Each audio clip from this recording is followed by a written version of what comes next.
To the our channel class 9 studies and notes. Welcome back. और इस video में हम लोग पढ़ने वाले हैं, मैं अपना पेन खोल देती हूँ, ये रहा।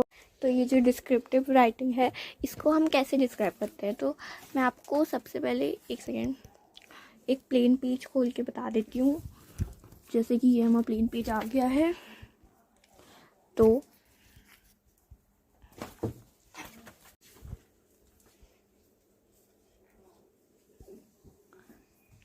डिस्क्रिप्टिव,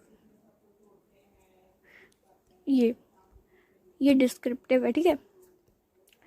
इसको थोड़ा अच्छे से डिज़ाइन करके बताती हूँ कि आप लोग को भी थोड़ा अलग लगे।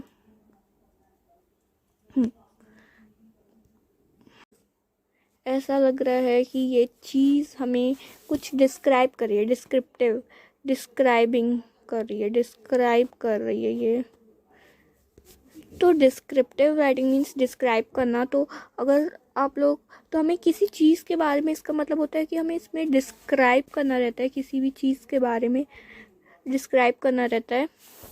तो डिस्क्रिप्टिव राइटिंग से आप लोग कंफ्यूज मत हो जाइएगा कि ये तो स्टोरी टेलिंग के जैसा ही है, स्टोरी के जैसा ही है, हमें डिस्क्राइब करना है कि एक दिन क्या हुआ था। तो ये स्टोरी के जैसा बिल्कुल भी नहीं है।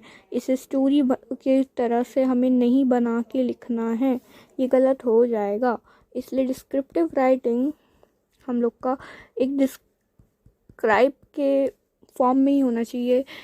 जैसे फॉर एग्जाम्पल, डिस्क्रिप्टिव राइटिंग में आपका फॉर्मेट जो होता है ना, ये फॉर्मेट हमारा एक ज़्यादा ही स्टाइलिश और ज़्यादा ही अजीब सा नहीं होना चाहिए, मिडल में हो जाना चाहिए। कि सेमी फॉर्मेट होना चाहिए हमारे इसमें,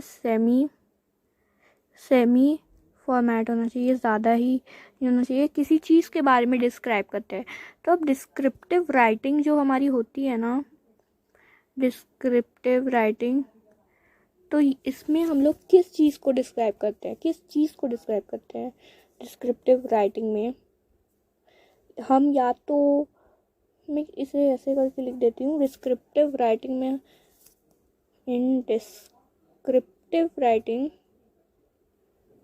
डिस्क्रिप्टिव पैराग्राफ,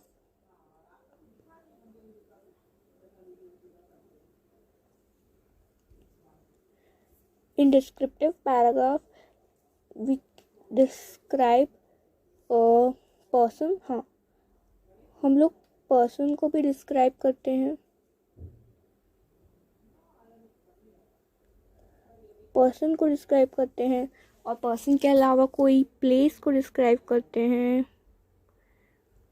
कि वो प्लेस कैसी है। फॉर एग्जाम्पल आगरा, तो आगरा में क्या है, ताजमहल है। आगरा किस चीज़ के लिए फेमस है, आगरा में क्या क्या है, वो सब आपको बताना है। तो पर्सन, प्लेस, और अगर कोई इवेंट होगा तो उसके बारे में भी ये डिस्क्रिप्टिव राइटिंग। जैसे आपके स्कूल में एनुअल फंक्शन इवेंट होता है, तो उसके बारे में क्या था, एनुअल फंक्शन में क्या प्रोग्राम्स हुए, क्या डांस हुआ, क्या क्या क्या हुआ, अवार्ड डिस्ट्रीब्यूशन हुआ, वो सब भी आता है डिस्क्रिप्टिव राइटिंग में। तो ये ये 3 चीज़ ही होते हैं जो आपको डिस्क्राइब करना पड़ता है डिस्क्रिप्टिव राइटिंग में। तो यही है हमारा डिस्क्रिप्टिव राइटिंग। अब इसका एक एग्जाम्पल भी मैंने बना के रखा है, तो वो मैं आपको दिखाती हूँ। देखिए, ये डिस्क्रिप्टिव राइटिंग है, जिसमें हमारा एक प्लेस, पर्सन या फिर इवेंट होना चाहिए। तो ये प्लेस, पर्सन या इवेंट के ऊपर होता है, और इसमें मैंने लिखा है कि यहाँ पे स्टोरी की तरह आपको यूज़ नहीं करना है। इसमें आपको we will just have to describe it. And और डिस्क्रिप्टिव राइटिंग का फॉर्मेट मैं आपको बताती हूँ। इसमें क्या होता है, इसमें सबसे पहले हमें हेडिंग डालनी रहती है, ठीक है। ये उसके नीचे मैंने लिखा है कि 100 to 150 वर्ड्स के अंदर हो जाना चाहिए। 150 इतना ज़्यादा नहीं, और 80 वर्ड्स में आप लिख लीजिएगा, क्लास 9th में यही, ठीक है। तो 100 लिख लीजिएगा, 100 वर्ड्स के अंदर में हो जाना चाहिए, मतलब maximum 15 lines I think so heading सबसे पहले हमारा फॉर्मेट का है, हेडिंग पहला। फिर उसके बाद दूसरा हम लोग का क्या है, हम लोग को राइटर्स नेम और उसका क्लास लिखना है। ये दूसरा हमारा है राइटर्स नेम। जैसे आप देखने वाले हैं, जैसे आपका नाम रोहन है तो रोहन और class 9th, Rohan class 9th ऐसे लिख सकते हैं। और ये जो आपका फॉर्मेट होना चाहिए ना, ये हम आपका सेमी फॉर्मल होना चाहिए, ना कि एकदम फॉर्मल रिस्पेक्टेड सर कर करके this is to inform you, ये सब नहीं होना चाहिए, इतना भी ज़्यादा नहीं और कम भी नहीं। और वो जो ये आपका डिस्क्रिप्टिव राइटिंग बहुत ही अट्रैक्टिव होना चाहिए कि सामने वाला पढ़े तो उसका मन लग जाए इसमें।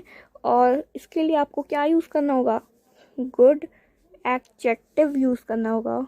तो फिर और डिस्क्रिप्टिव राइटिंग में आपको मालूम होगा, नहीं मालूम होगा तो मैं बता दूं कि डिस्क्रिप्टिव राइटिंग में आपका हिंट्स दिया हुआ रहता है और उसी हिंट्स के थ्रू आपको लिखना होगा। तो हमें फॉलो करना है हिंट्स के थ्रू। तो हिंट्स के बाद हम आते हैं sequence by sequence writing of an action और इंसिडेंट स्टेप बाय स्टेप।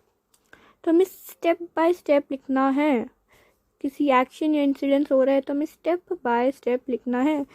तो फिर उसके बाद हम लोग क्या करते हैं, तो रिएक्शन ऑफ इंसिडेंट्स लिखना है कि पहले स्टेप बाय स्टेप लिखना है। जैसे ताजमहल क्या है, ताजमहल किसने बनाया, Taj Mahal was build by Shah Jahan in the memory of his wife Mumtaz Mahal. तो उसके बाद स्टेप बाय स्टेप लिखना है, रिएक्शन ऑफ इंसिडेंट्स लिखना है कि ताजमहल कैसा, कहाँ पे लोकेटेड है, आगरा में लोकेटेड है और उसकी ब्यूटी कैसी है, कैसा दिखता कैसा है, वाइट मार्बल्स के थ्रू बना है, मीन्स उसके बारे में हमें डिफाइन करना है, डिस्क्राइब करना है, इसीलिए ये डिस्क्रिप्टिव राइटिंग है।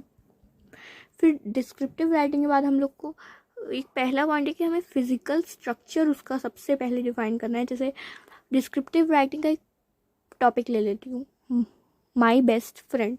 तो आपको अपने बेस्ट फ्रेंड का फिजिकल स्ट्रक्चर बताना है, वो कैसा है। जैसे कि वो, उसके बड़े बड़े आँखें हैं, लंबे बाल हैं, इस टाइप से, और वो बहुत स्मार्ट है और फ्रेंडली नेचर है उसका बहुत, और उसका फेवरेट सब्जेक्ट मैथ साइंस कुछ होगा, जो भी है वो बताना है, फिज़िकल फीचर बताना है, स्ट्रक्चर। फिर उसके बाद आपको उसके एक्सप्रेशंस, इमोशंस वही गेट थ्रू करते रहना है। तो यही आपका फॉर्मेट है।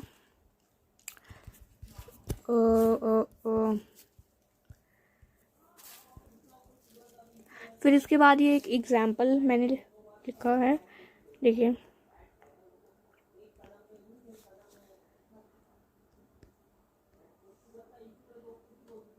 डिस्क्रिप्टिव पैराग्राफ है ये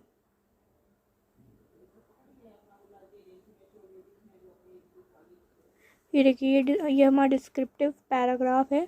तो राइट, इसमें हम लोग क्या है, right a descriptive writing on my best friend in 100 to 200 words. तो 150 वर्ड्स मत ही लिखना, 100 वर्ड्स के अंदर बस हो गया। 100 वर्ड्स के अंदर, 100 वर्ड्स के अंदर लिख लेना, इतना भी ज़्यादा मत। अगर टाइम की कमी होती है तो 85 वर्ड्स के अंदर भी हो जाएगा। तो ये मेरा टॉपिक मैंने ले लिया है, माई बेस्ट फ्रेंड है टॉपिक, हमें गिवन है वैसे तो। और फिर अपना नाम लिखेंगे आप XYZ की जगह पे। जैसे आपका नाम रीना है तो रीना लिखिए, रीना क्लास 9th, इस हिसाब से। फिर उसके बाद ये पूरा हम लोग मैंने लिखा है, इसको आप एक बार पढ़ लीजिए, फिर मैं ही पढ़ लेती हूँ। ये बोल्ड किया हुआ मैंने लिखा है। फिर चलिए मैं पढ़ लेती हूँ। माई बेस्ट फ्रेंड, माई, एक सेकेंड बस। My best friend is Reena, she studies in class 9th, her eyes are big and she has a cute smile and her hairs are very long. Me and Reena always play with fun, enjoyment and excitement. Reena is an intelligent girl. Me and Reena always used to play after school. Actually, she and I always play chess. Reena lives near my house and she has one little brother of 5 years. Reena and I Reena and I will always be the best friends forever. क्योंकि ये topic है my best friend. Reena and I will always be the best friends for ever. और रीना's favorite subject is maths. so we both we both study maths together for 1 hour after schooling. We learn, play, do craft work, etc. with each other. so ये कितने lines का है? 1 2 3 4 5 6 7 8 9 10 11 12 13. ये 13 lines का मैंने लिखा हुआ है. इतना भी आप लिख लेंगे तो अच्छे मार्क्स मिल जाएंगे. आउट ऑफ 5 में से आप लोग को 4 तो मिल ही जाएंगे. लेकिन आप इसको थोड़ा अच्छे से फॉर्मल में लिखेंगे तो और अच्छे मार्क्स मिल जाएंगे. इसी चीज़ को अगर आप फॉर्मल में लिखेंगे तो आपको आपका टीचर 5/5 भी दे सकता है. यही है थी हमारी डिस्क्रिप्टिव राइटिंग. अगर वीडियो समझ में आई, अच्छी आई, उसके बाद एग्ज़ाम आपने दिया और अगर फिर मार्क्स ज़रूर बताइएगा कैसा गया, कितना गया, कमेंट बॉक्स में. ठीक है, तो इतनी थी हमारी वीडियो. तो आप लोग सब्सक्राइब करना मत भूलिएगा हमारे चैनल को. और थैंक्स फॉर वॉचिंग.